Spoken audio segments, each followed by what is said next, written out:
want to make some commentary on that around the fisheries officers and the reduction in the numbers of fisheries officers that is causing considerable concern in my electorate. And, Deputy Speaker, one might think that recreational anglers would perhaps welcome less scrutiny over their fishing activities, but the weight of emails and calls into my office over the last week indicates that they are very angry and they want their fishery protected.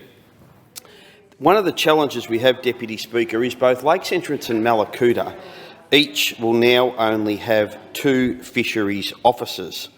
And this is where a level of concern lies, because to undertake surveillance or enforcement work, fisheries officers rightly must be 2 up. There must be 2 of them there.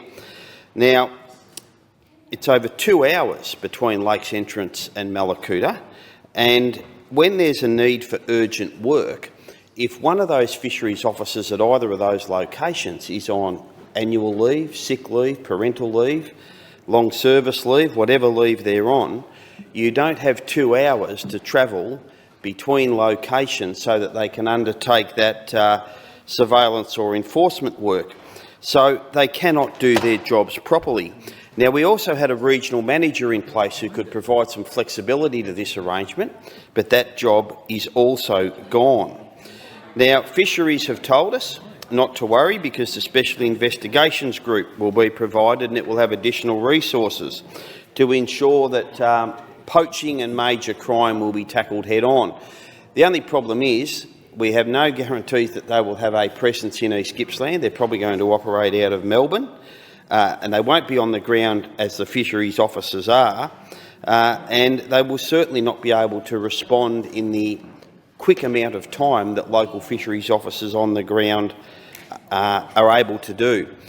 Now, we're also told, as part of this announcement, that the majority of anglers do the right thing, and that's true. But the reason for that is because of the presence of fisheries officers. That's why they do the right thing. The bottom line is this is going to have less on-water hours for those people who are protecting our fisheries. Now, if you want to boost your input into the top-end crime element, do that, but don't reduce the fisheries officers. We've also been told on the Fisheries Victoria website that fisheries officers also enforce laws pertaining to littering, boating safety, wildlife protections, appropriate campfire use. They do a whole lot of things, but there's silence on who's going to take up the slack here, because we've also had a reduction in our Parks Office in East Gippsland as well. Now, this is largely a money-saving exercise, trying to be dressed up as something good, and I would urge the Minister in Fisheries to have a look at this, because there are unique geographical circumstances that apply in East Gippsland where we need workers having the flexibility to be able to operate 2 up at a very short notice in time. So we accept that there are changes coming, but we need reconsideration of some of these elements. The fisheries officers cannot be restricted in the work that they do, and having to wait for someone to drive 2.5 hours in the hope that they're available to be able to work 2 up on what is basically their bread and butter roles in the community. Now, we're having these cutbacks to fisheries officers while we're handing out free fishing rods to school children. That's good, that's important, but these positions in our local communities are a far more important priority, and we shouldn't be handing out free fishing rods to every student while we're cutting back on fisheries officers.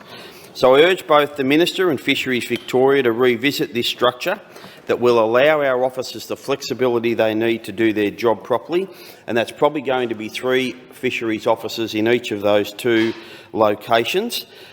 Please consider the unique geographical challenges that location like East Gippsland presents, and allow these people to do their job properly in our community.